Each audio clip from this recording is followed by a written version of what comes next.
Good evening, ladies and gentlemen. Welcome to the south-afrifur podcast. You're listening to myself, Ivik Wolf here, coming at you live from South Africa with our guest of Aelius, is it? Yes, that's absolutely correct. More people are is that starting how to pronounce it correctly nowadays now. Well, I mean, it's the reason why there was like a question mark directly after it. But along with us today, we've also got Scratch, as always, as per usual, the, as he likes to call himself, coat hanger. Did I say that? I don't know. The coat rack. Person that is always there and always dependable. Part of the furniture? Part of the Is that what it is? like a really good couch. Musty couch, maybe. Like the old one that comes from college days kind of thing.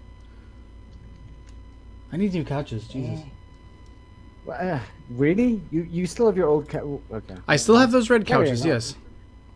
So your old uni couches, you have them. I need It's red. hard to get rid of a good couch, you know. You get that. Yeah. You kind Yeah, of depression formed in perfectly to your body. The problem is it's past the point of being good. Like everything sort of the mattresses are wearing Sags. thin, the springs are sagging, the edges are falling off, that kind of nonsense. So in other words, like older furries. You can make a horrifying fursuit out of what's left of that couch. Not to mention an allergy bomb. That sounds like a challenge. Who's up for it? Okay. Well, I I'm mean, Scratch, is there enough like outlying fabric Yes. to Like, be able to create like a fursuit head? It's 2 couches, so there's more than enough Yeah? material. I will give good money to anyone who wears that thing without dying it? without dying of whatever dust is in that thing, because it is not good. Like that thing is So like, bad. what species would it be? Ugh. Or would it be just like a couch suit, like a suit that looks like a couch? I would look. I don't know why, but since it is like one color, and I'm assuming that it's sort of like felty. Yeah. Kangaroo.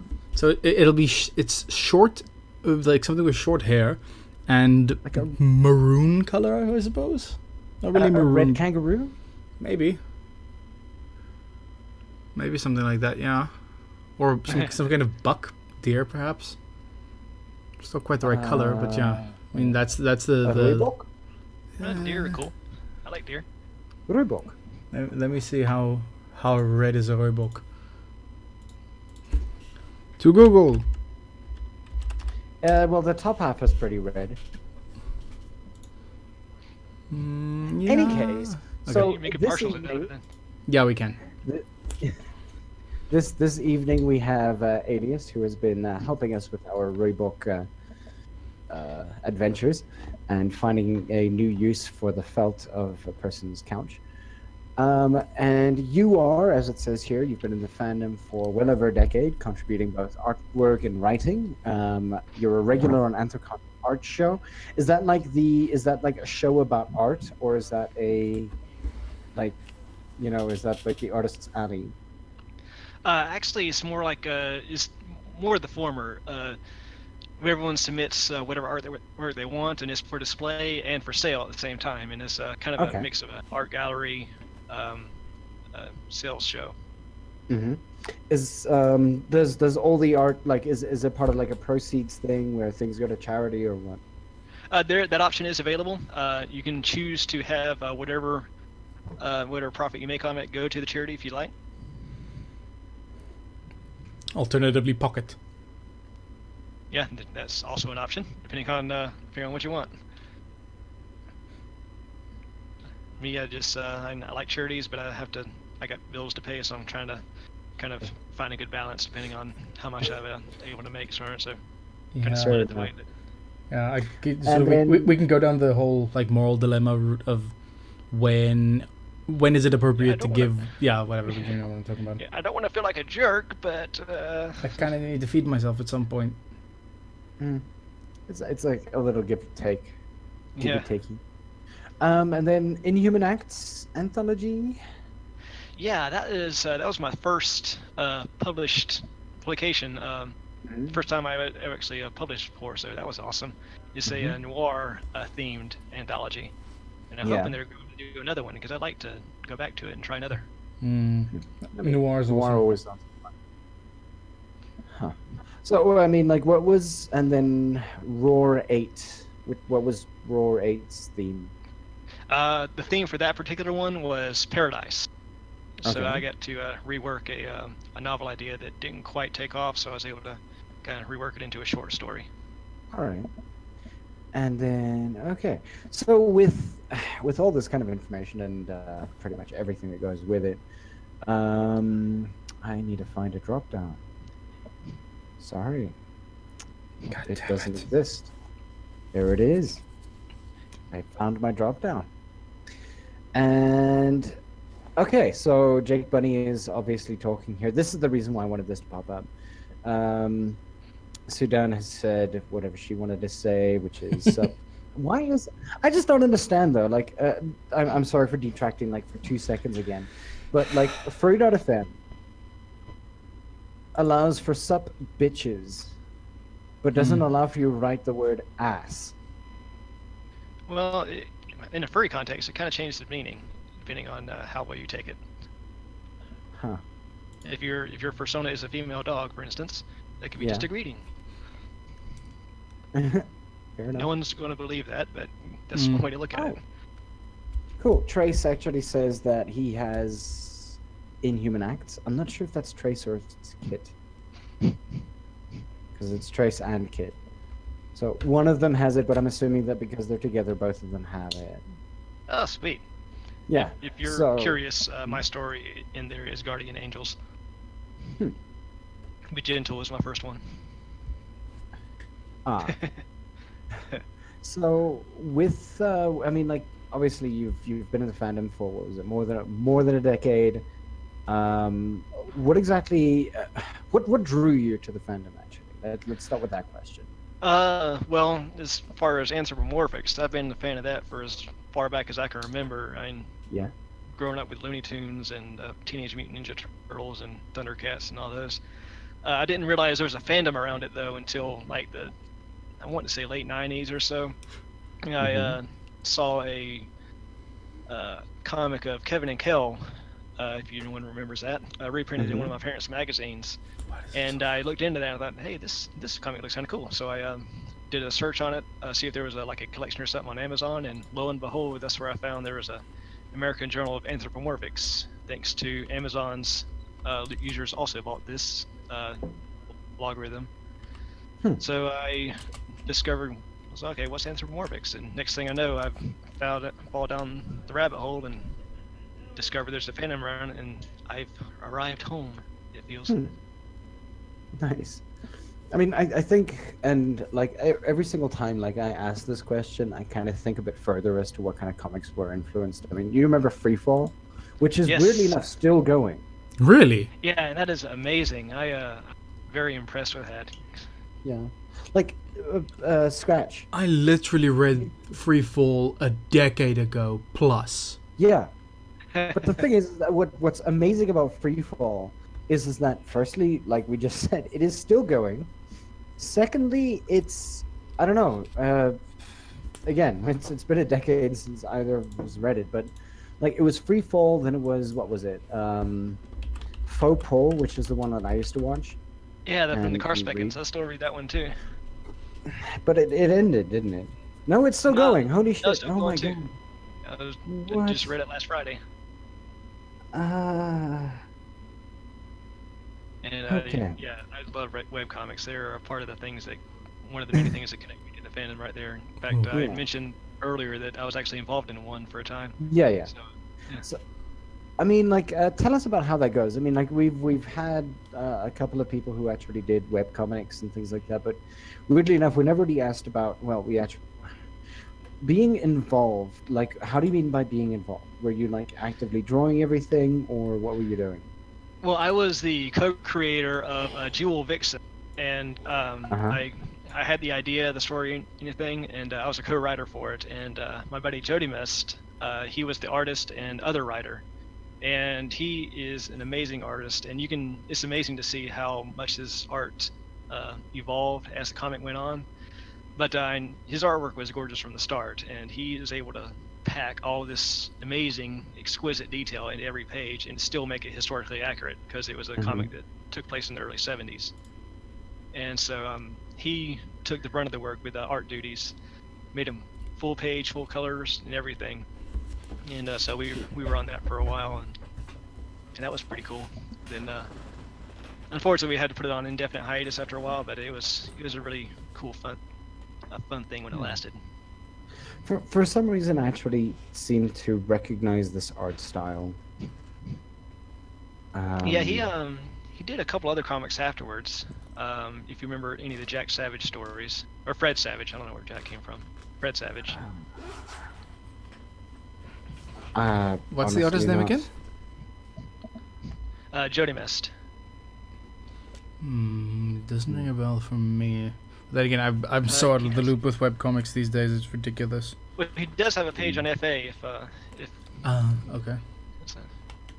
We'll take a look at some point. Yeah, that one there. The one on Discord. It helped that he was a history buff, so he was that helped a lot with forming everything. Yeah. Okay.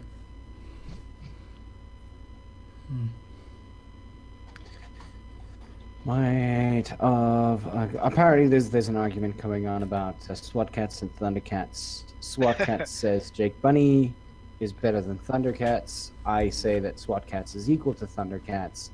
Why not both? Sudan's well, that would be in an equal world. Come on, you know, Not that kind of equality. stuff. Equal worlds? What are you writing? Fiction? Yeah. So I'm just thinking that, you know, Jake Bunny's counter argument is that there should be jets. I say that calling on the might of a sword-born god trumps it. So what you're saying is we need to have a story where jets are powered by sword-born gods. Yes, and then that one will trap. So long as they're driven around by furries. That's cool. Yeah. Yeah. And here I am And watching Sam and Max. And their guns can shoot swords, I guess. So. Are you talking about another episode of Gundam Wing? Who? No, it's not like they could. Any case. So when you were working on these kinds of comics and things like that, what were your actual goals?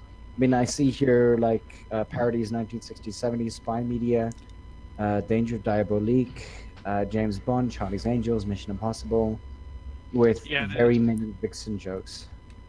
Yes, those were a big part of the theme there, and Jody Mest was a humongous help with the humor, because I only had a couple of ideas there, but he was able to make it pop just like that.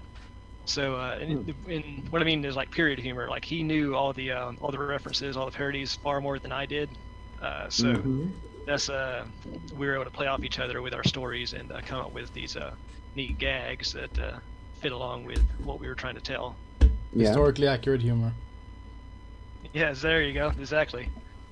And we're both history buffs, but he was, as far as that time period, he was a little bit he was more versed than I was, so that really helped.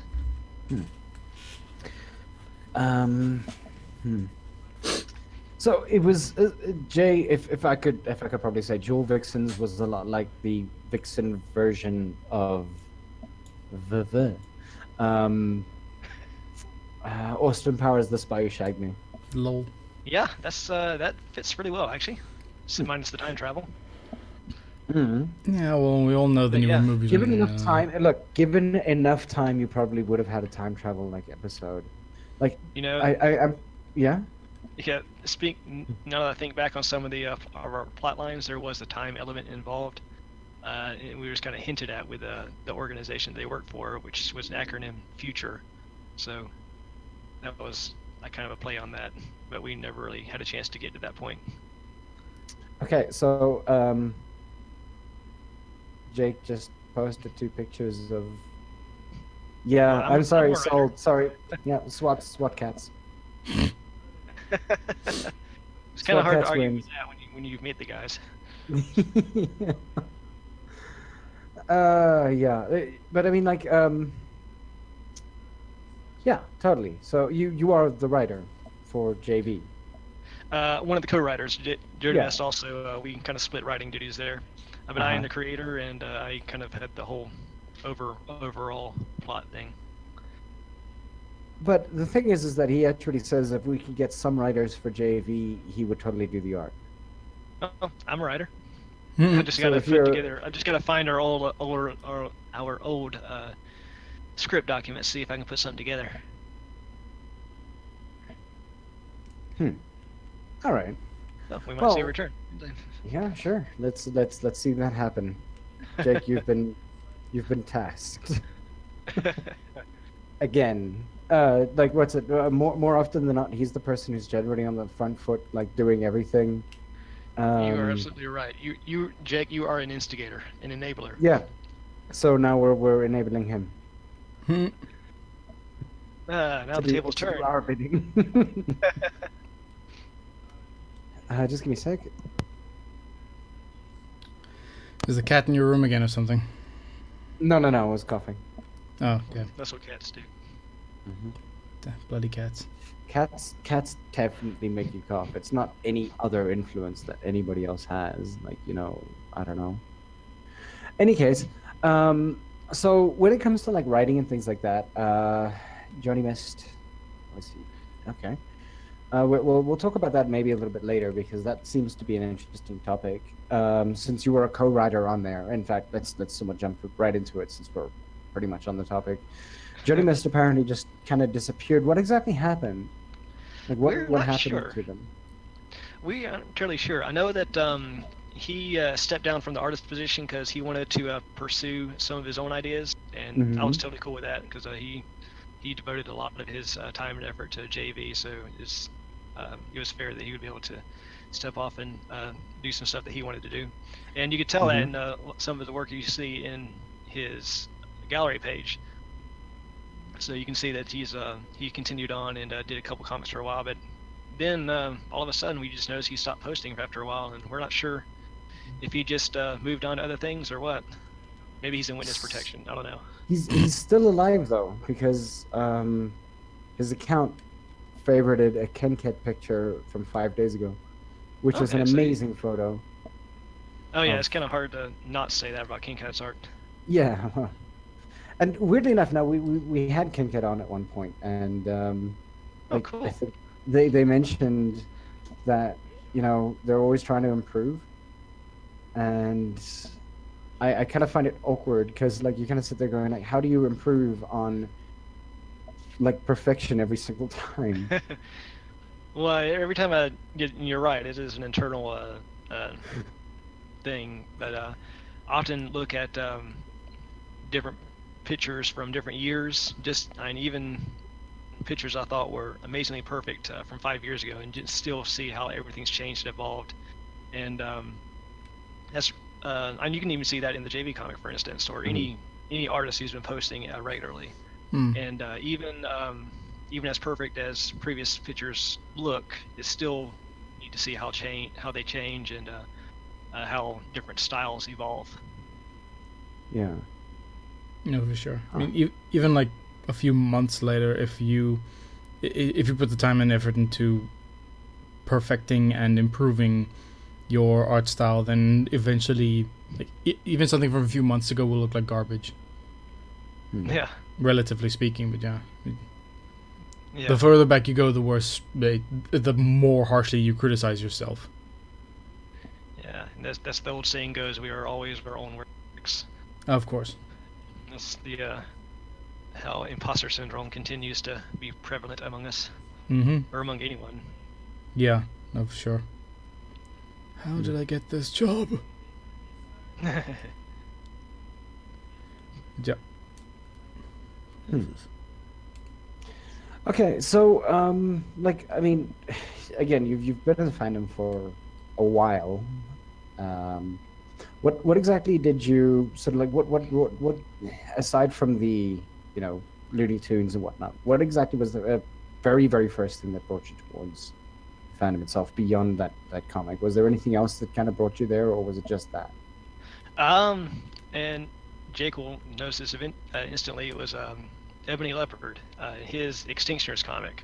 That's what really got me into the social space, because I had started a dialogue with the artist Ebony Leopard there, and it was neat to actually talk with, well, not talk, but email exchange communication with the actual artist of the comic that I loved. And he invited me to the Yahoo groups back when they were a thing, and that's where I kind of got into my first social space in the furry fandom, and that's where I met Jake and all these other awesome folks. And that's where I really got started putting my own ideas together. Inspiration abound everywhere. Yeah, Ebony Leopard's a pretty cool guy. We had him on a while ago. Yeah, I remember that. That was awesome. All right, that's where we actually started talking to you and Jake, actually, weirdly enough, if I'm not mistaken. I think you're right. Now that you mention it. Yeah, because we had Jake on, like, what was it, about a week or 2 weeks later, and then we had, and then you were there, and I started talking to you about it on the furry.fm site, and then we went to you. That's right. So this is actually as Jake says, the circle of furry. But like this is kind of the thing. Like we find people who other people are interested in having online, and then here you are, and the influence spreads, expands. Others be drawn. Yeah. No, carry on. No, it's just others drawn into our social circles. So with all the sort of like work that you've done, have you? I mean, like now Jake kind of worked in like different cons and things like that. Have you worked in those at all? Have you? Nah, I've kind of shied away from stuff like that just because I have no idea how to handle any kind of responsibility, which is amazing. I still have a job, but hey, it works. But Jake's been steadily trying to convince me to try and act a part in some conventions. And because I know that he's mentioned that he's I think wooed you in some ways. He has. And yeah, there are a couple of things that I was considering taking on. Just nowadays, it's more a matter of time and the ability to devote enough time, because I have a hard time getting time off work when it's not the summer. So that's what we're trying to work out. So a question: the Yahoo groups, and I know that they're defunct by now, and probably like crawling with nothing but sex-hungry bots. Yeah. Like, are you still actually what's the word? Subscribe to them? Because I know that I every now and again get a subscription call from one of the. I think I joined a werewolf Yahoo group way back in the day that I attempted to be active on, and then kind of couldn't necessarily find a niche because everybody was werewolves before I was. But yeah, so how, like, do you ever go back there and sort of, like, look back at posts when, like, why was I such a young? Who doesn't do that? I'm afraid to do that because I fanboyed over like everyone and everything, and I sounded so much like a teenager that it embarrasses me. So, and now I work with teenagers at my job, so yeah. What do you do? I am a librarian. So wait, you got a BA bib degree or a bib something? MLIS, a master's in library science. Nice. Remember, yeah, bib is only for us, dude. Lib is. Oh. Sorry, language gap. Oh, sorry. Yeah, fuck. Yeah, no, bib would be the term for us because bibliotheek. Afrikaans, correct? Yeah. Oh, I see. I get it. And then library science would be, but then again, it can't be lib because that would almost sound like you got a degree in liberal arts. But then again, it's also a library degree. Yeah, I think the full technical term is Library Information Science, MLIS or something, MLIS. So, but yeah. MLIS. Yeah, pretty much. I don't know. That sounds like something like a weird cat would do, like halfway through a mlem Limbless. like Limbless. hissing. It's like But yes, yeah. you spiked your cat's drinking water or something. But Poor thing. and it's actually kind of it's actually kind of cool that we have you on this evening because, if I'm not mistaken, this should be the last day of national. Now this is South Africa, but this is the last day of National Library Week. Oh, really? Cool. Yeah. I didn't Any even know particular? that. Yeah, that's pretty neat. Any particular events you're celebrating over there, or any like any readings or anything like that? Someone must have done a reading somewhere. I don't know. Like, my Weirdly week's enough, been now shit. I work for Pearson, which is I get the feeling that yeah the SALW, between the 19th and the 25th, it's a National South African Library Week, which is SALW, so South African Library Week. We had a debate that wasn't necessarily a debate that took place in our, and I'm only going to use this in quotation marks that nobody can see, library at Pearson, Pretoria, where everybody on both sides of the team were talking about how libraries are really awesome. Ah, cool. So it's not really, wait, What? world record. Oh, for who? that's the little thing that Jake and I do sometimes. We Yeah. have nerd battles. Mm-hmm. What? Is Yeah. we have nerd battles on occasion. Mm-hmm. Which entails So- doing what? So Jake is what you're saying is a bigger nerd than you are, and he got a world record for it. No, we're trying to tell they're the bigger nerd. Mm. I'm a nerd. You're a bigger nerd. You're a bigger nerd. Huh. Is that necessarily such a bad thing? Aren't we all nerds at heart? So I'm assuming that this is like the the jock version of I can lift X amount of kilograms Yeah. X amount of times. I can bench more than you. Uh-huh. Why is benching like the gold standard? Because the Should thing is be, that 'cause I'm- it's Sorry, go ahead. go. No. Go. Well, there are better exercises than bench presses. But it's just the ones that everyone else recognizes the easiest. I suppose, yeah. It's not necessarily the easiest. It really isn't because, I mean, like I would probably say that the world record should be held in deadlift. Yeah. Yeah, full- deadlift or power squat. Yeah. Because Yeah.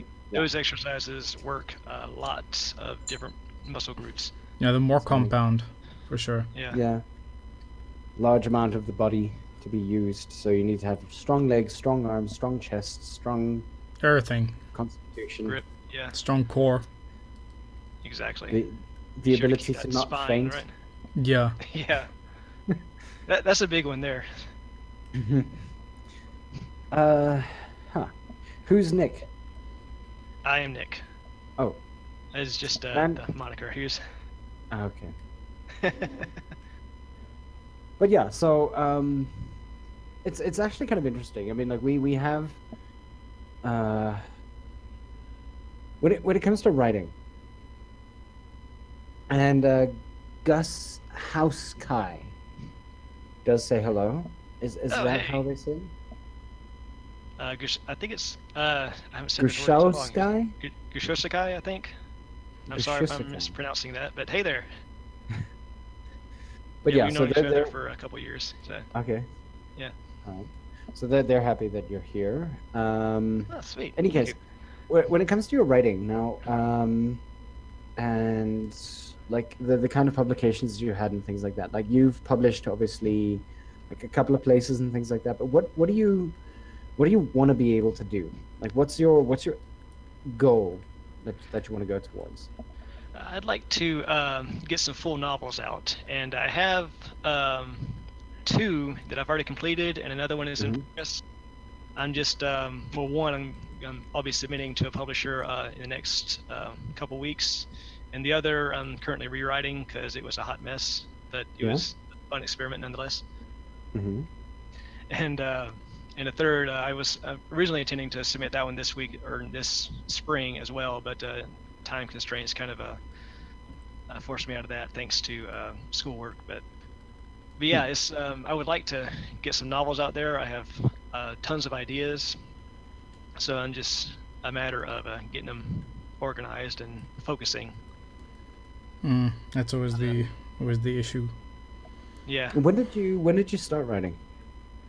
That would be let's see if I remember. I'm pretty sure I finished my first one, like my first manuscript, in around maybe 2010 or so. And that was the hot mess that I referred to. That was the original first attempt at a novel, and you got to get that out of your system at least once. So I did that, and I actually got in touch with an editor to help me reform that one. And if you recognize the name, it's Leilani. She and her housemate offer editing services, so I got in touch with her, and she and her housemate both were great teachers at that first attempt. So I learned a lot from that first attempt, and so that's what kind of brought me into my second novel, which is Aurian Legend. If you've seen any of my work in FA, you might see some of the characters there, and that's the one I'm hoping to submit very soon. Okay. And what do you sort of aim for with this? Like, what's your demographics? What kind of storylines are you looking for? Well, fantasy is my thing. I'm always big into fantasy, a little bit of sci-fi here. Work with the science a bit, but fantasy has always been my favorite. Because I can't stand anything normal. I don't mean this in a disrespectful way, but real life is boring. So I want the more fantastical, the better. Mm-hmm. I see this by your galactic gunslinger. Weirdly enough, Yeah. I want to ask, like, how much influence would you say something like Six is Wild would have on this? Actually, Six is Wild was a tremendous influence because I loved that story when I read it, and that's what kind of gave me a little bit of extra inspiration when I was coming up with these Galactic Gunslinger characters, because the original inspiration came from FWA's theme for this year, which was Space Cowboys. So I was creating some characters based on the FWA mascots, which is a fennec fox and a bunny, and that brought me back to Six is Wild, and I thought, hey, I could take some inspiration from this. So got that in, add a little bit of Cowboy Bebop, some Trigun in there, and there you go. See you later, Space Cowboy. Yep, there you go, exactly. Nice. And I mean, and weirdly enough, just talking about Gus Huskai, we see a picture. What was it? What's this thing called? R-Force Agent? Sirocco or Sriracha? Yeah, that was a commission he requested where my persona was dressed up as an R-Force agent. And R-Force is actually, that was the hot mess story that I originally made first. That's basically a continuation along the lines of my Aurian Legend story, but it's kind of a blend of superheroes and sci-fi and fantasy all in one setting. Yeah. Kind of a modern day superhero sci-fi fantasy epic, and that's kind of what I was going for there. So he was dressed as one of the agents from that series. Okay. It's actually pretty cool. Like I actually kind of like your art style. Oh, thank you. This like Leo as well, but then again, I have certain proponents of me that stop. So yeah, I'm gonna stop looking at that photo. Yeah. Okay. Cool. Take it easy, Ivik. Moving right along. So, like, when it comes to your art style and things like that, like, this is, if I can almost say, like, your art seems to be very 1990s inspired, actually. Like, if I remember all the way back to like the late 90s and early 2000s, like, the art style was very, very much like this. That is a very, very good observation, because that's where I got the most of my cartoons from the 90s. That's where I formed a lot of my stories that eventually turned into novel ideas, and that's kind of how my art style came up from that as well. So I like that you pointed that out. So it shows where I'm come from and kind of what my early inspirations were. Because I mean, like, and so I mean, if anybody actually wants to look, I'm going to put down Aelius's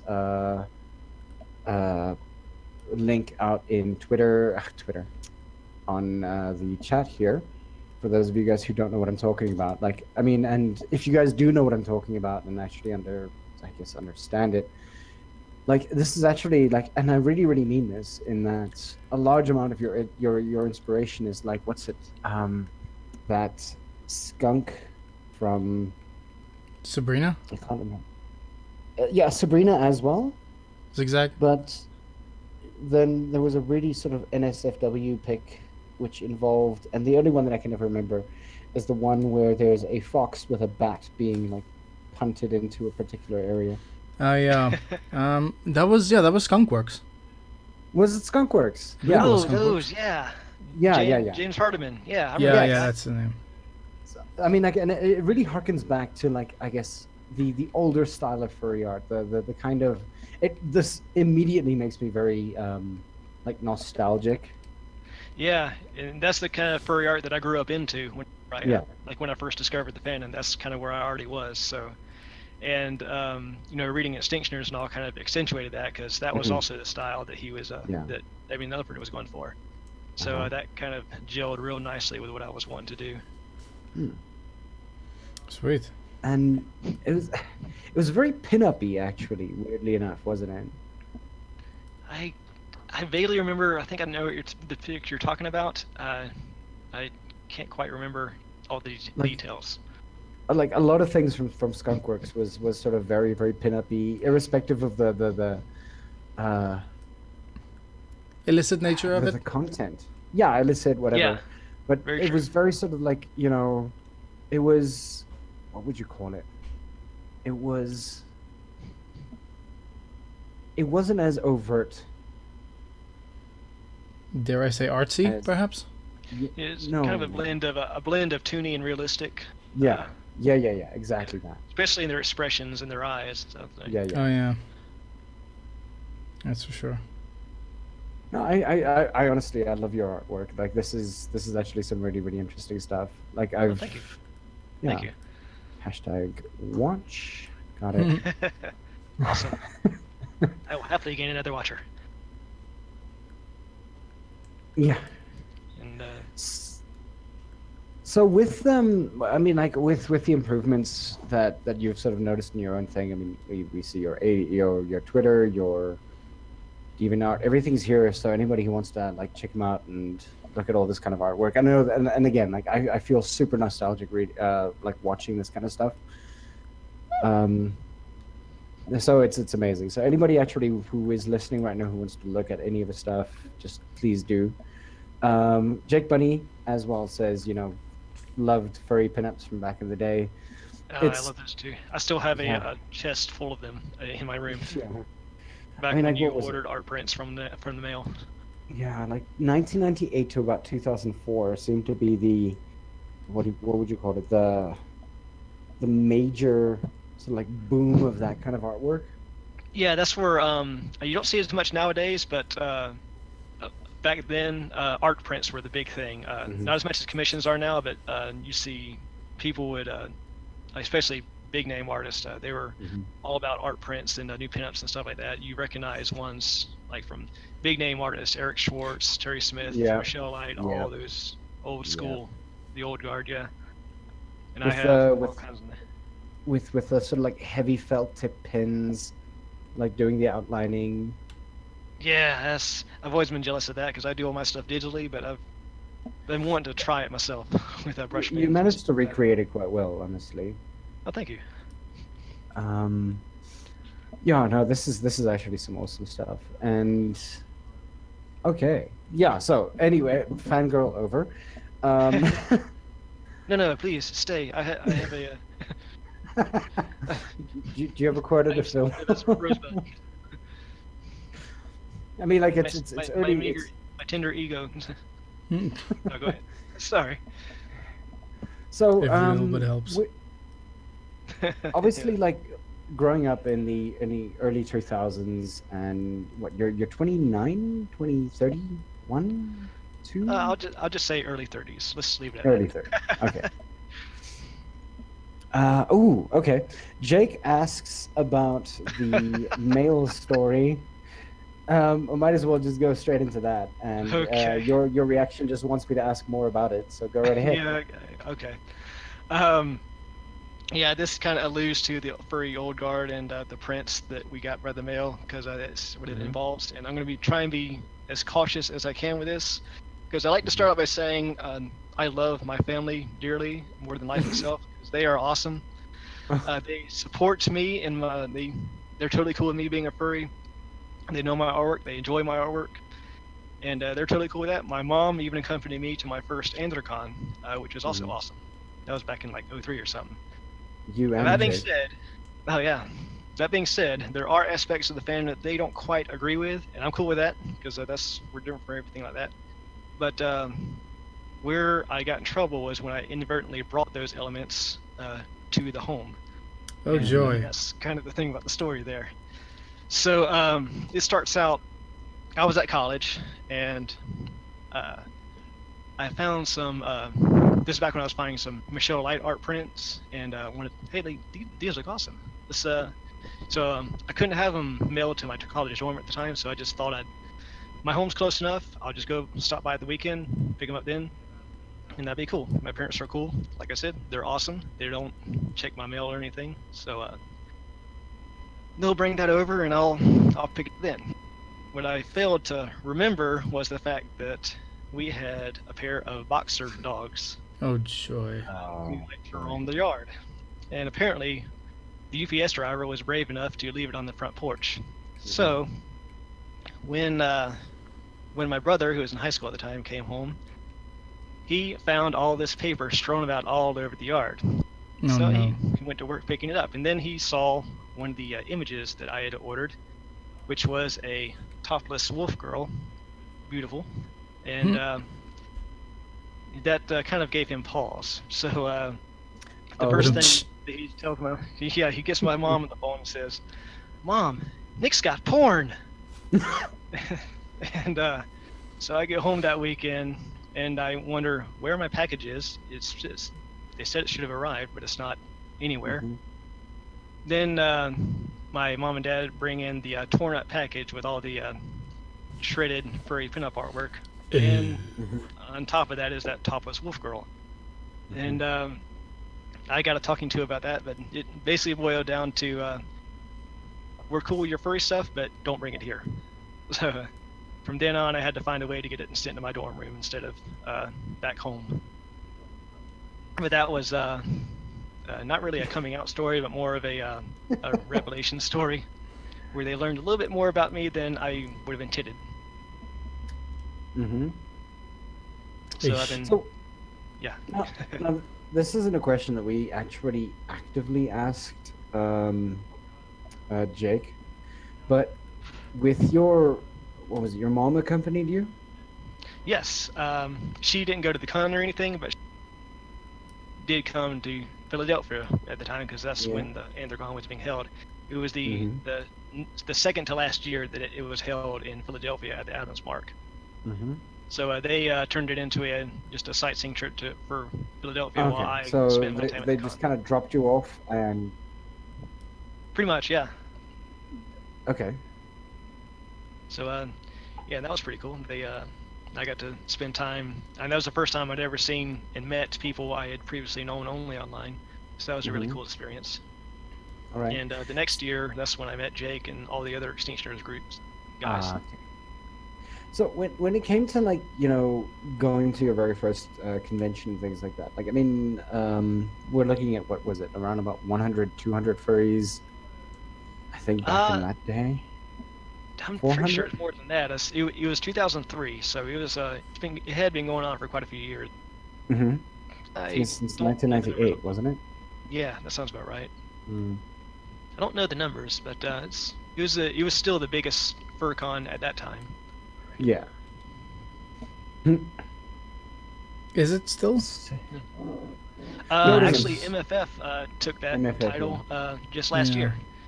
I So, remember Jake gave a very good reasoning as to why this happened, and it was because MFF is, right close to the airport.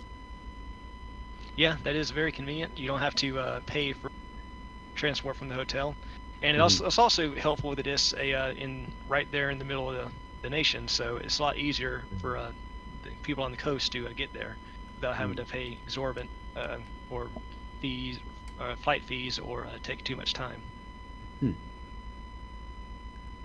And Gus says that it was the place that you met him the first time. How was that? Like, what was it like actually meeting furries? Like, if you want to earmark particular furries that you want to, sort of shout out to, you can go for it. Well, actually, mine was pretty awesome because at that first con, I actually got to hang out and stay in the same room of hired. Who? Say that again. Ebony Leopard.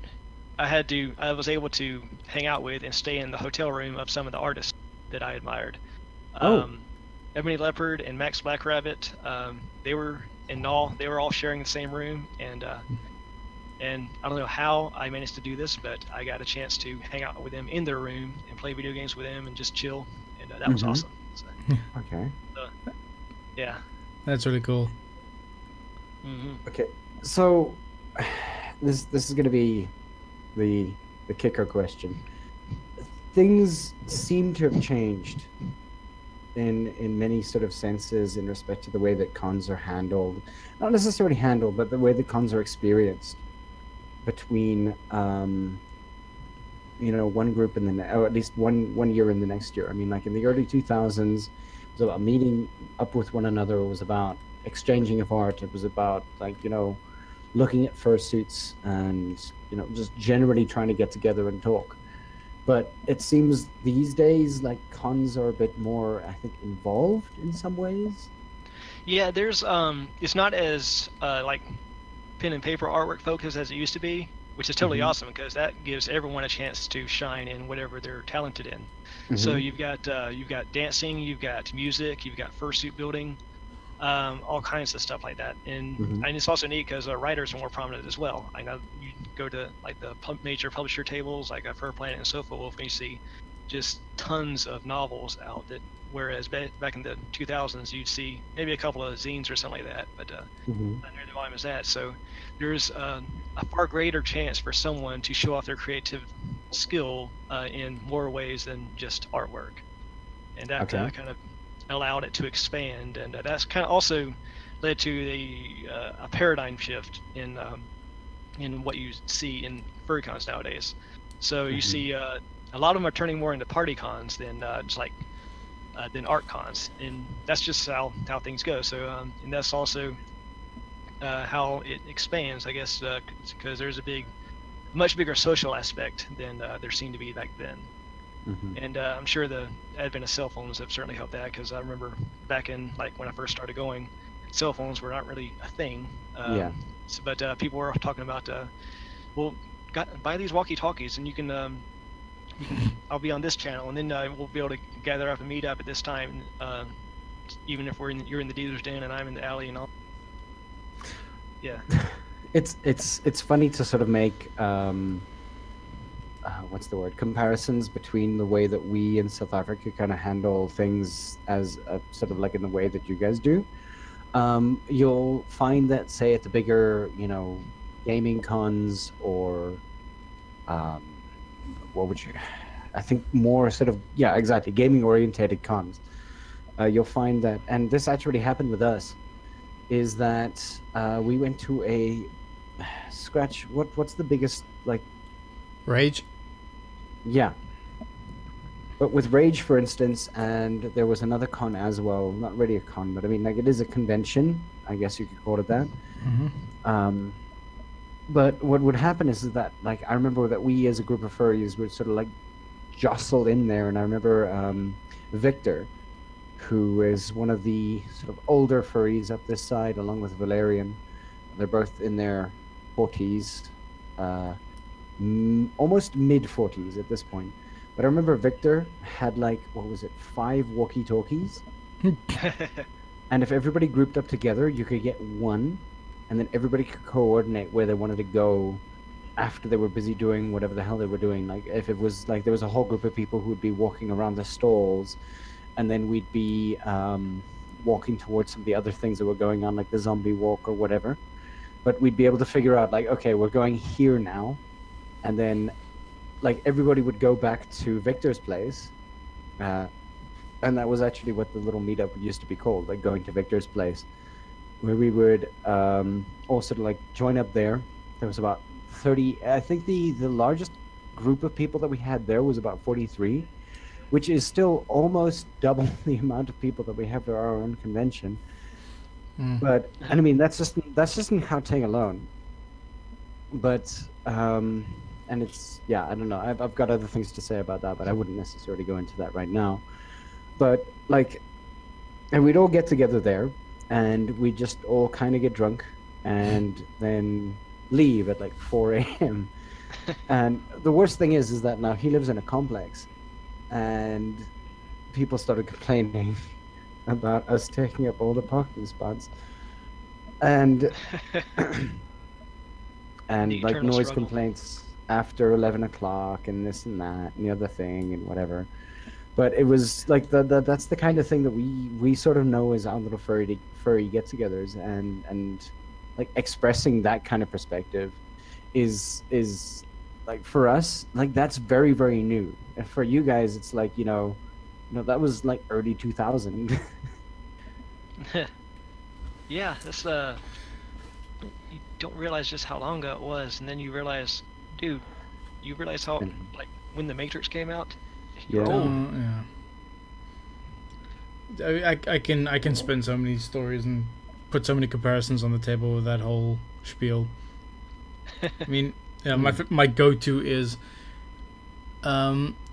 it's been a longer period of time has elapsed between now and the release of Aladdin than there has between the release of Aladdin and the moon landing. Wow. Yeah, I was just looking at production stills of the Aladdin just last night. Oh, really? Some of the old like celluloids or what? Actually, it was some of the old when Robin Williams was trying out different impressions for different scenes, and some of the ones that didn't quite make the cut. I love that guy. Rest in peace. Yeah. But yeah, it's you're right. That has been a long time. It's been forever. Has it? Is it really that big a difference? That between now and you don't realize it until you look for it. I think, because it just jumps right at you. Wait. The new millennium is 20 years old in like a year and 2/3.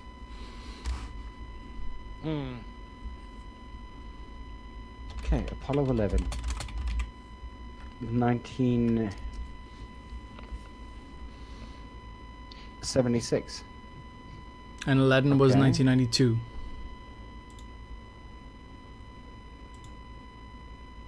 Do the math. No, I'm terrible. Oh my God! Scratch. Yep. What have you done? Scratch. Ivik. Fuck you. My eyes have been opened.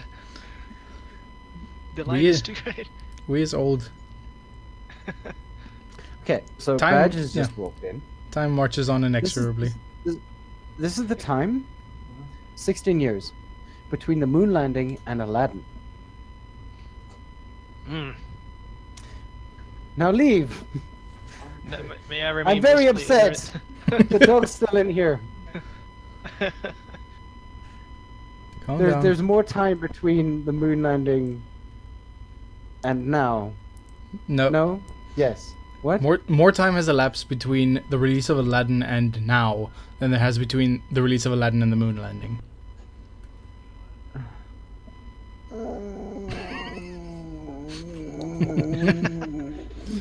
Well, here's something. Try and compare the time between dinosaurs and Cleopatra's reign, and I think there was like a humongous, like a weird. I remember reading it somewhere, and I can't remember where I found it. Did I hear Dance Wars? Dinosaurs. Oh, Get Yes. the bullshit out of Terrible your lizard. ears. How did you get to Dance Wars, Ivy? Come on. Oh no. But dancing is another aspect of furry that's really taken off. So yeah. Apparently, yeah. For some Cleopatra reason. lived closer to the time to the first moon landing than What? the Great Pyramids. Yeah. Well, Yeah, well, that's what I also was thinking of. weird shit like that. I don't know where the dinosaurs came in there, but it's some historical thing. But, yeah. 2,500 after the Great Pyramid of Giza was built, yet only 2,000 years before the first lunar landing was achieved. Yep. Go home. Time marches on inexorably. And yet we all die. Yay! Existential dread gone. Yeah, okay. can we have that off air, please? Just like don't. This has been such an uplifting podcast, has it not? Yeah, Jesus. Good night, everybody. Hug your pillows tight. Oh, 1969. Apparently. What? What? 1969. Okay. Never mind. The last one was in 1976, I guess, then. Moon landing. Yes, particularly because, if I'm not mistaken, what's his face? John F. Kennedy Yeah. said that we will land on the moon within this decade. Yeah, but it was Imagine. Nixon's presidency is when we finally did it. Yeah, but he's like what came true was still his prophecy. Yeah, I Prophecy. think barely, but Oh, yeah. prediction. Yeah. So, I mean, like when abouts did the dance competition start like taking off? I want to say it was around probably mid 2000s. In fact, I am quite confident that fursuit dances really took off at FWA, because that's kind of where they started gaining prominence, and that's when I started really taking notice of them. I'm sure some of you recognize the name Mangusu, back when he had the Monster Roo suit, and that's the guy that got me into watching fursuit dances. And it's really taken off from there. So it's pretty awesome to see how that's done, especially one that seems to be so prominent at my home con. It's an interesting thing to have started. To think, like, is it just because it is technically so? How do I say it? Like, Well, it's that was a also a time when DDR. Sorry, go ahead. No, go ahead. Yeah. Is it because it's sort of not recommended to really dance in those? Like, Well, I think it also started at a time when DDR was very prominent, so right. the DDR competitions kind of blended into it. But fursuit dances, I think, I'm not sure how they got thrown over. I guess it was just one aspect to make it more furry, I suppose. I'm not an authority on it, so don't quote me on any of that. But it is kind of cool to see how some fursuiters will be able to move around in the constraints of a fursuit and in the stuffy, stifling heat of a fursuit, and still be able to make those moves. Make them pop. Yeah. I'm just waiting for someone to like get in like a skin tight suit and to do a break dance with like been done? V-twist and corkscrew flips and stuff like that. Okay. It's so inevitable. We'll see it sometime. that hasn't been done yet. I want to see it though. But there's be awesome. there's a Euro fursuit that gets close. It's like a lion. Very very skin tight suit. Very very mobile. Yeah. Very nubile. There's what's his name? Like, you're also gonna have to make sure that the head, like, you can't really do head spins on that thing. Now I wouldn't recommend head spins or any kind of spins just because you're going to wear down material pretty fast. Yeah. Yeah. Though, but mobility is a really cool thing to have. I have seen fursuits that are able to do flips and stuff like that, and it is amazing. I just haven't seen it in a dance routine yet. But that doesn't mean they don't exist, because I haven't been to all of them. And I think we've all seen the music video for We Know Something You Don't Know. Oh? Okay. Have we not seen that? Jake actually says that he can shed some early light on that dance answer. Oh, So yes, when he please. does, yeah, please do. But yeah, so head spins would be awesome, honestly. Yeah. Super glue, just become your fursuit, or take it off from the bottom up, like a zipper between the legs, because that ain't gonna hurt. Oh yeah, sure. One size fits all. Just make it super stretchy, and somehow maintain its fur. I actually saw an interesting thing on Twitter somewhere about a kind of stitch that helps give the fursuit some elasticity, so that it will like draw tight if you around the elbow. It'll expand when you bend it and draw tight if you've released it. Actually, I want to see if I can find that again. I know there's one. There was a suit of Chester Ringtail that managed to do a skin tight look. I don't know who the maker was though. It was years ago. Oh, yeah, I remember true. seeing photos. In fact, Uncle Kage wore that suit once at one of the MFFs. I keep forgetting he wears that kind of thing. Hey, Keep forgetting that Uncle Kage occasionally wears suits, and Yeah. not just the lab coat. no, obvious. But it's that's a lot less spoken about, particularly because I don't know, maybe he keeps it that way. Mhm. It's hard to find him in suit, mostly because nobody knows what he actually wears. But Mystery. I'd wager he alternates. Yeah. I can just imagine Uncle Kage just randomly swapping suits with several different people at the same convention. Just the troll. Yeah. Hey, wait. Isn't that your suit? Aren't you supposed to be in suit? Nah, man. That's just someone else. Yeah. But that's your suit. It's like not Adam West, Adam Savage, going to Comic-Con in stuff that nobody recognizes him because it's completely covers his face and everything. That's right. Yeah, as a stormtrooper or something like that. Yeah, or he went as what's his name? Is it Howl's Moving Castle? No Face or something like that? Oh no, that was No Face was Spirited Away. Spirited Away, sorry, yeah. But yeah. Right.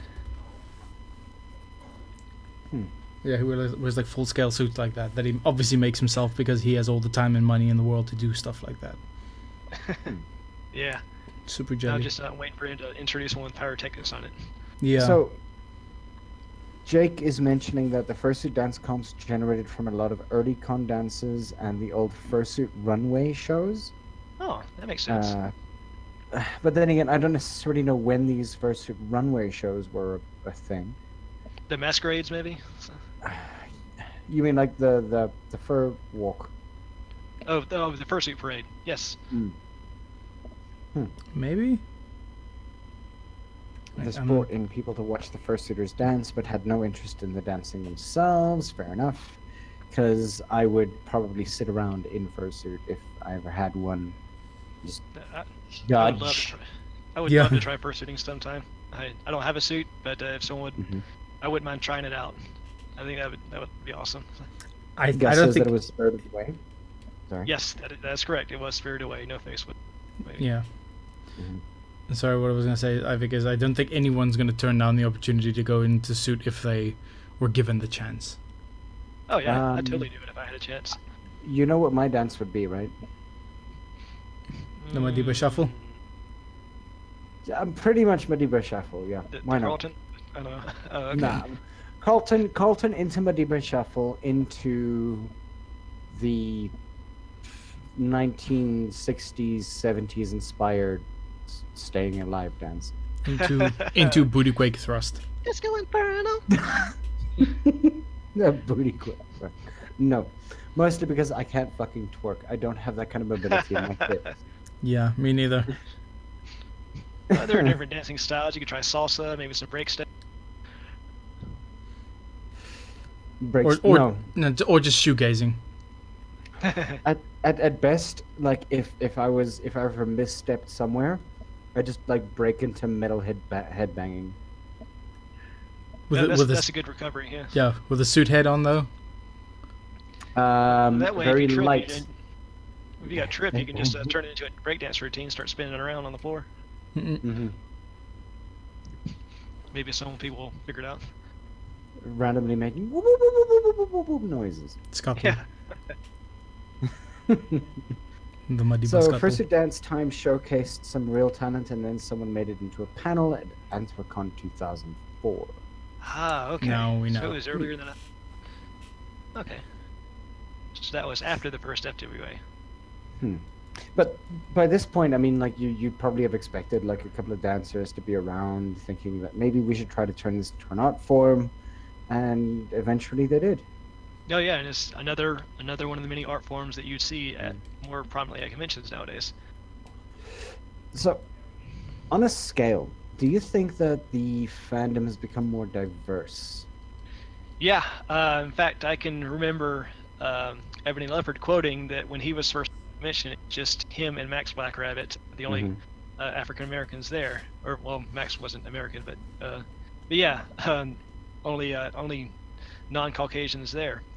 And nowadays you see people from all kinds of different nations and different races at these conventions, and it is just amazing how much brought more people in. And now we've been trying to get him onto the podcast for I don't know how long, but there is a guy on Twitter that is also on Polyglot Furs. So anybody who knows about Polyglot Furs on Telegram, you know, high five, what's up, how you doing? Telegram group. Let me just find him. What about him? He's a guy from Sudan. Oh, cool. I think he's from Sudan. Mauritius? Bit of a discrepancy, but okay. Erkayan Samuliso, Madagascar. Oh, cool. Yeah. Okay. He's pretty much the only furry from there, at least as far as I know. But yeah, so there is a Madagascan furry from Madagascar. Oh, that's cool. Yeah. So and we've been trying to get him onto the podcast as well, but like we've had issue with whether his English verbally is as good as his English written, which may have been sort of like a language gap between us. But I think that it might actually be a good idea to just have them on, considering that we had Tarkin on at one point, who was a Turkish fur. Yeah. So like massively grown, by the way. Oh yeah. And if you actually look at the Polyglot Furries, for instance, which is obviously about learning a large amount of different languages. Like there's one guy who knows English, probably Canadian French, Mexican, Spanish, German, what is that? Czechoslovakian, That's impressive. Japanese, and Russian. God damn. Very impressive. So yeah, there's like a whole bunch of people out there who like, yeah, it's become so much more diverse. I think that it's possibly one of the, honestly, I'm gonna say it like this, saving graces of the furry fandom. The fact that it draws everyone from everywhere. Yeah. Yeah, absolutely. It's, I remember even FWA during its early days, I keep on mentioning that, but it's just because that's all the stuff I remember. So many people were coming like from as far as Japan and Central Europe, even at one of the first conventions, and I thought that is awesome that we're still able to bring all these other people, different people in from different cultures and different nations, to just to celebrate this one aspect of the fan that we all love together, and I love that part about it. And I don't know, like with the sort of growing of the fandom in respect to that kind of differentiation between people, do you think that it's become, and obviously we're growing a lot more diverse, but is that part and parcel of the reason as to why we're kind of in the position that we're in? What kind of positioning are you referring to? with respect to the sort of alt furry movement and so on and so forth. Oh, Like, is that those. a new thing or is that an old thing? Is that like a burned fur sort of Yeah, I think remnant? we've had burned furs before, and I came blew over. But I think the bigger any kind of fandom is, likely differences of opinion that will clash like that. Mhm. So it's inevitable in not just furry, it's inevitable in pretty much anything that's got that many people involved into it. Hmm. Yeah. No, for sure. Is I don't know. Like, I mean, and I've always been trying to figure it out. Like, is that just a troll thing or is it actually? To be honest, I've kind of strayed away from it because I'm not interested in things that I'm not interested in negative aspects of the fandom because I just Mhm. don't really bother with it. But I wouldn't be surprised if some of it might be, because like I said, that many people around, there's bound to be some instigators out there who are just Mm. looking for a laugh. Yeah. I mean, But yeah. At some point, you can't really tell the difference, and the damage is equal. yeah, Like, whether they're I'm- trolls or taking this seriously, they're still like dragging everyone's name Yeah. through the mud. yeah, exactly. And let me see. Diversity rocks. Sudan represents. Impressive indeed. I love watching fursuit parades. I do too. Just I break have into ballroom dance. Never seen one. Okay. Well, never up All close. connected. In the Great Circle of, oh no, wait, wrong movie. Hmm. Think Carl Sagan. I think more. We're all connected with each other. Ah, yes, Yes. very much so. Mm-hmm. Go back And- to his pale blue dot speech there. Yeah. Mhm. Well, with that entire series, I actually think, and honestly, like, people can probably flame me about this, but I still think that Carl Sagan's Cosmos is far better than Cosmos 2. You know, I still haven't seen either of them. I'm ashamed that I have not seen them yet. They're in my Netflix queue, but I have not seen them. I will get there eventually. I just think that, I don't know, on my perspective, because I am a linguist in my day job, slash lecturer, slash linguistics lecturer. Okay, got that down. Nailed it. Nailed it. It's that entire idea that, like, Carl Sagan is just more poetic Yeah. about the entirety of the idea of what he's actually trying to put out there. And it's weird though. Like, I mean, like, it's that entire idea of, you know, we're celebrating diversity by showing what we do happen to have in common, which is just on a biological level that we are the same kind of people. We are able to learn the same ways, and we shouldn't necessarily want to sort of fuck with that. Yeah. And that's important to me because I don't know, like, don't call people out for being different, I guess is pretty much what I'm getting to. Yeah. And that's an interesting thing you can tie into furries, like world building, for instance, because you got humans who are all the same race, get along. Now you've got different species who are all like self-aware and all that, but this goes beyond race because you're a different species. You got reptiles and avians and mammals, and they're all trying to get along. Obligatory Utopia reference there, and Yeah. so that's presents some interesting opportunities for social commentary story. Mhm. But and the thing is that we all represent different species within the fandom, and Yeah. weirdly enough, like, we still base each other, and that's actually possibly the one stupid thing that I've seen so often with the furry fandom in and of itself is that, like, wolves tend to hang out with wolves, otters with otters. Everybody's like, oh no, but my species is better, and I'm kind of sitting there going like, no, Please. hello, like, obviously all hybrids are better except for anything that's hybrided with dragons. God, I wish. You change your persona 3 times a year. You Yeah. You, you have the cultural diversity of a fucking amoeba. there you go. All We the keep personality. restarting. What happened? Sorry. That, kids, is what we call commitment issues. But I mean, like more serious note. Just give me a second. Breathe Just wait. in Stretch. and out. Oh my god, dude. Is he really laughing off mic now? He probably is. Get your shit together, Ivan. Come on. Man, I'm trying to do it here. Welcome back. Wait. Okay. Sorry. I just had this mental image My god.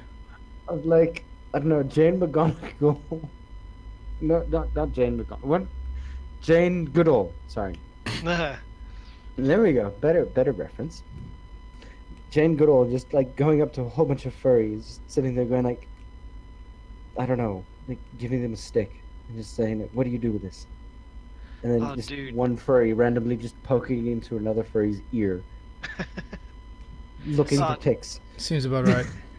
Oh, that reminds me. Last year at Anthrocon, did you see the these groups of people who are dressed up like 1920s safari explorers, and they're Yeah. tagging fursuits, and like putting up like fursuit traps with shinies in them, and tagging them with the first fursuit that managed to go in there, and they had the the period accurate outfits and notepads and all that, and it was awesome. I found a couple of those. I want to be there. I found photos on Twitter, and actually I saw them a couple in the convention center. That sounds cool. Yo, that sounds awesome. Like the whole pith Yeah. helmet and everything. Oh yeah, all that. And you expect you to come up and talk to them, and they start talking like they're on old time radio. That. Sort of that same kind of vocalization as Up. The like old timey video of the guy who's trying to find that particular bird.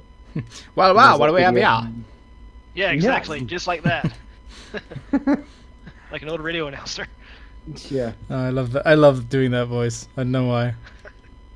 it's amazing. It's one of my favorite voices, honestly, that I can't do. I just sound like wish a I could. pretentious British person. Well, The best impression I can make is a redneck, because I lived around him. So. Yeah. I'm just gonna post this to the Discord chat, but like this has been posted on a particular fur meat group.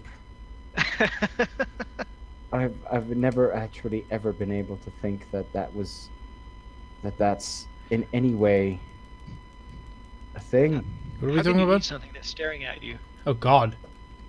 Yeah, it just happens to be ham in the form of a Bear face. bear/bunny face.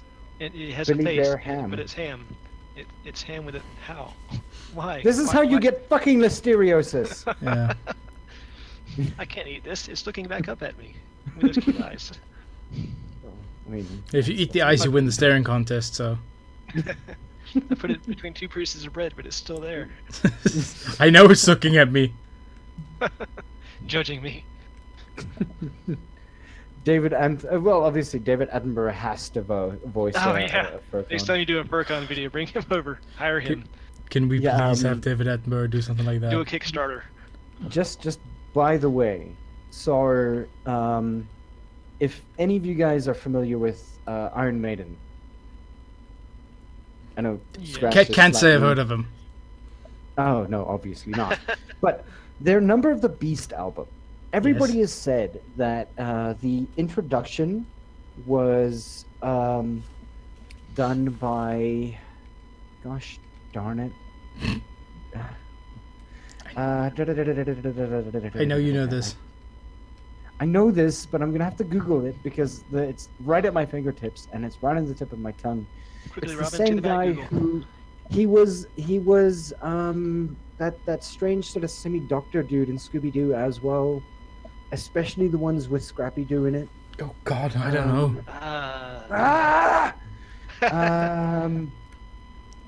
Damn it. The hell are you talking about? Not number over. Beast. Okay,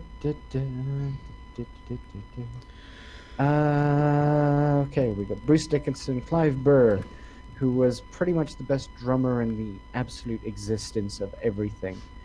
Isn't that the one-armed guy? No, that's the guy who played for... Megadeth? No, not Megadeth.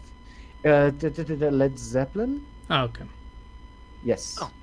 Number of the Beast. They were planning on hiring him, but he said no, and so they hired somebody who sounded a lot like him. Is it? Are you talking about the intro to Number of the Beast? Yes. Pardon the tapping. Yeah. Woe to you, O earth and sea, for the devil sends the beast with wrath. Yeah, whatever. Because he knows the time is short. Let him who hath understanding reckon the number of the beast. For it is a human Barry number Clayton. That... Yes, but that's the guy who did it. They wanted somebody else. Bruce Dickinson, Vincent Price. There we go! Fuck! Just wiki, okay. dude. It was immediately on the wiki page. Like, how do you miss that? Okay, I recognize I that couldn't find it. But in any case, so Vincent Price.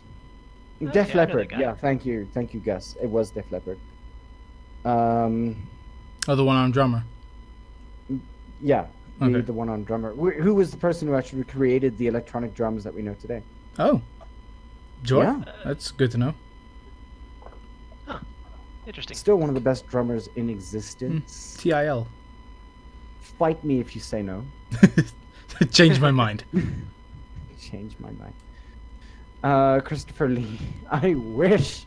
But yeah, so so that there was that thing. But weirdly enough, now I mean Scooby-Doo was probably my very first like proper introduction. Scooby-Doo, SWAT Cats. The door opens, yes please. The Those are door good opens ones to for be coffee. introduced to. Hey? Good introductions there. Good gateways. Yeah. I mean like the thing is that like I don't know, and we have so much more now, but weirdly enough it doesn't seem to have the same kind of draw. I guess they're not as prominent because back then you were trying to advertise toys, so they were everywhere, and Yeah. now they're not quite so much. Speaking of Scooby-Doo, you guys say there's going to be a Scooby-Doo Supernatural crossover. That Wait. does not surprise me. I have heard of that though. They cross over pretty much everything, so Yeah. it does not surprise me one bit. Mm. It looks interesting, though, from what I've seen in the does. trailer. So Sudan says, I am Scratch, I type mightily. Yeah, my mic is omnidirectional, and, like, my keyboard's just behind it on the other side, so I'm sorry. Most faces are omnidirectional. You don't see them complaining.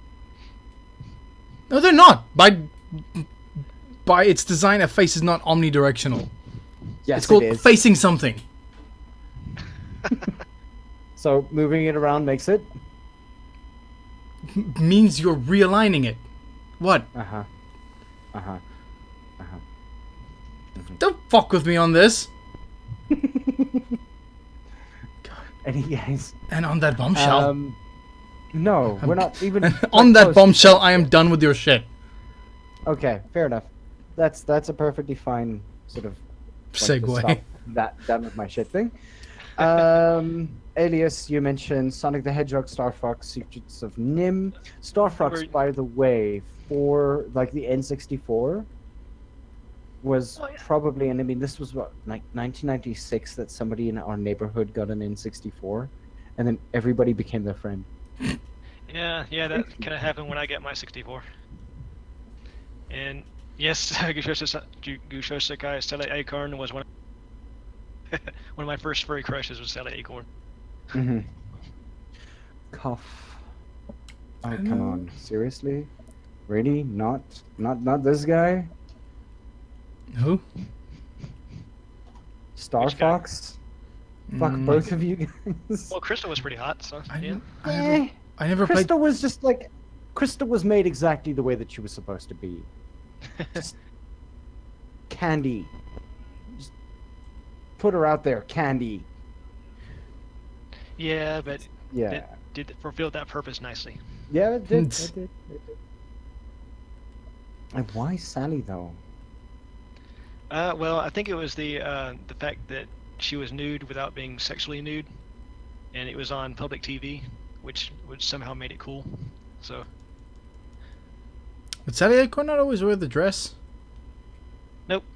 She in the second season she had a vest, but fully open bare fur. Yeah, fair enough. Interesting. Why did I not see that? Robin Hood, Star Fox. And then came Lola Bunny. Yes, she was also like Yeah, that but was I mean, that was like 1995, 7, 1997. More than 2 decades or ago. maybe it was 96. Maybe it was 96. Yeah. Somewhere in the mid 90s. Goodness knows Jake it would was know. still. Yeah. Mm-mm. It was still. What's it? Space Jam. Ugh. By the way, I think I've watched Space Jam around about 12 times now. Why would you subject yourself to that? Because I was a Because kid of and I Lola. loved Space Jam. Well, for me it was because of Lola Bunny, but yeah, I like Looney Tunes wasn't- too. So It was honestly not because of Lovely Bunny. It was there was a whole different bunch of fetishes that came out of that. Moving on. yeah, I've seen a couple that I'd rather not have, but they're there anyways. Yeah, we can't extrapolate them or extricate them from the It's- fandom. That's the fandom. Yep. This is what we've done to ourselves, people. Yeah. So, upcoming books are. Oh, hey, I know her. Oh yeah, I remember this picture. So it was Granted. 96. Okay. Yeah. Gus is absolutely right. November 15th, 1996. Ah, yes. Okay. I got the direct-to-video cut mostly because I couldn't watch it in films, mostly because I think it didn't necessarily make it that far. It was just that bad a movie, honestly. It's just Yeah. terrible. And now Michael are Jordan. Are they still trying to make a sequel? Oh, pff. Please. You know what? Who would they do it with? LeBron James? Probably. I think he makes enough money to not have to do that kind of crap. You know what? Actually, let's put this into context. It would be LeBron James with the very remember that sort of spacey, superhero Looney Tunes that came out? Lunatics. Yeah. Yep. It would be that. It would be LeBron James and the Lunatics. I remember it was something like Robot Chicken did a skit where they got Tiger Woods to do a Space Jam style movie with the cost of the sort of what was that production company called? DIC, DIC? Like those Oh, yeah. those sort of knockoff Clifford the Big Red Dog kind of cartoons. Okay. As Hey, soon as this hey, podcast don't is knock over, Clifford. I'll do I'll see if I can find it for you. Clifford was the best macro dog ever. Shut up. I never watched it. Yeah, I wonder how many macro fans became macro fans because of Clifford. Yeah. I don't know, dude. I mean, That wasn't in my vocabulary, in my shared vocabulary of stuff. So yeah. sequel is almost done. What? What role will we have in the DVD, Jake? Yeah, Because I'm now curious. What for what's his name yes. for Space Jam 2? Yes. Space Jam 2. Oh Lord. Hold the phone. Yeah, here it is.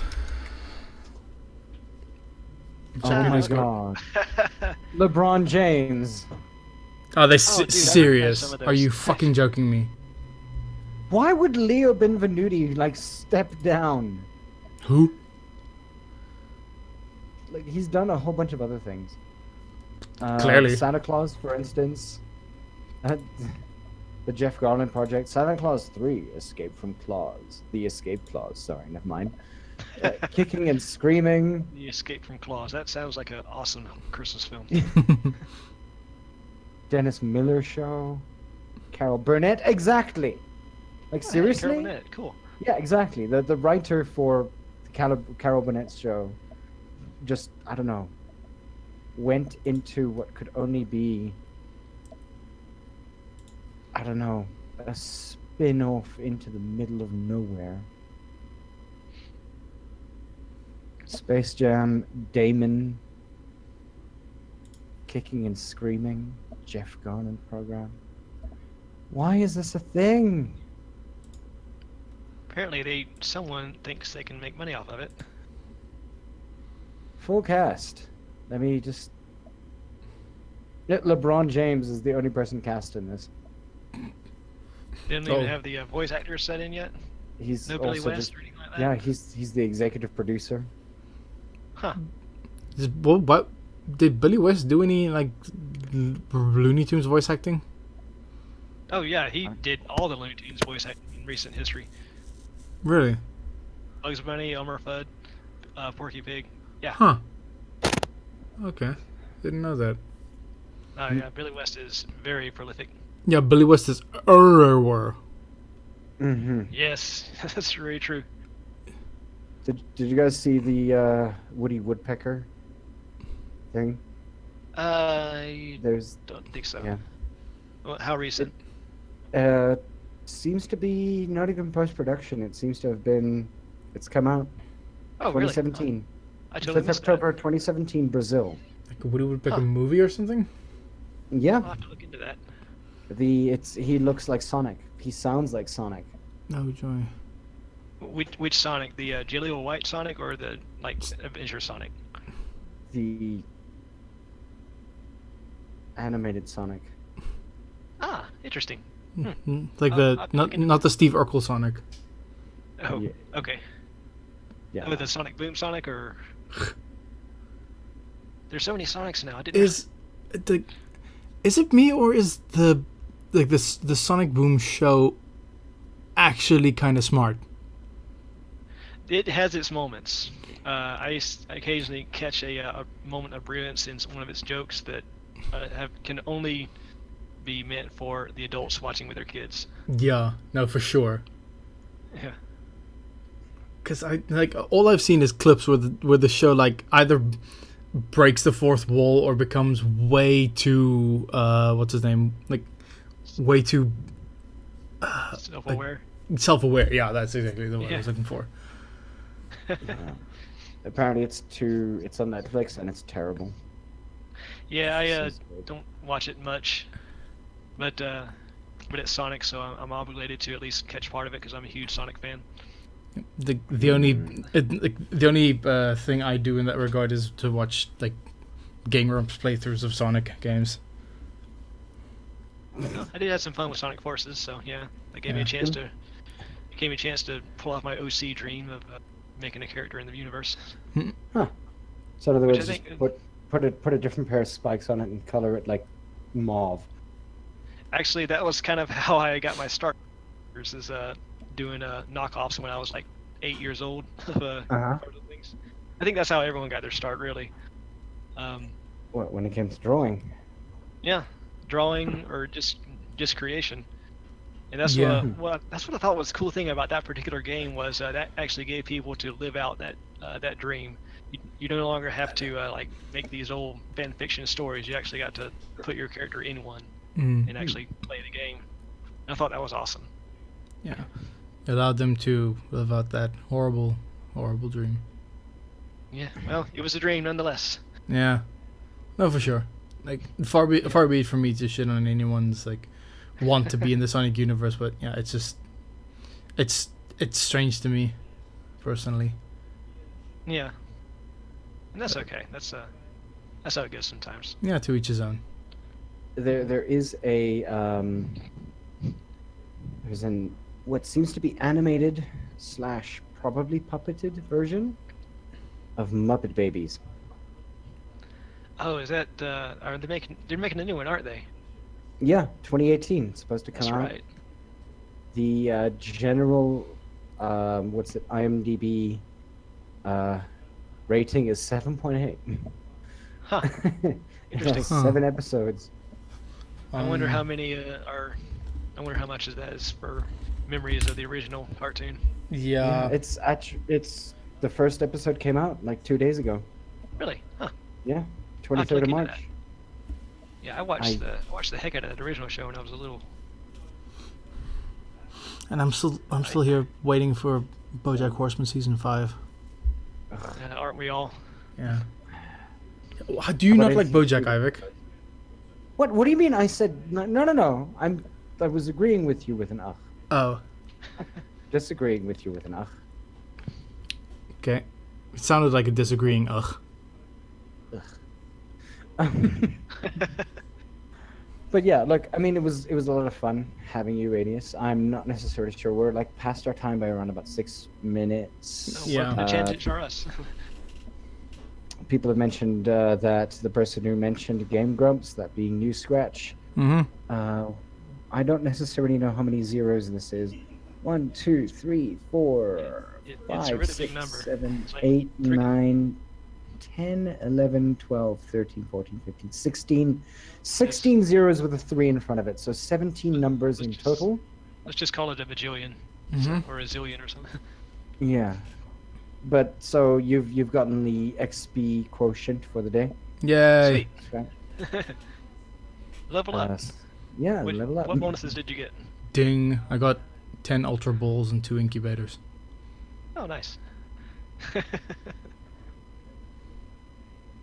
But yeah, I think, as Ivik said, I think it's about time that we wrap this up. Alrighty. Well, thank you very much, gentlemen, for having me. Yeah. It's been awesome having you on. No, thank Yeah. you very much. I kind of rambled, I guess, but cool. I had fun. A lot That of is fun. No, our we're like- modus operandi, dude. Hmm.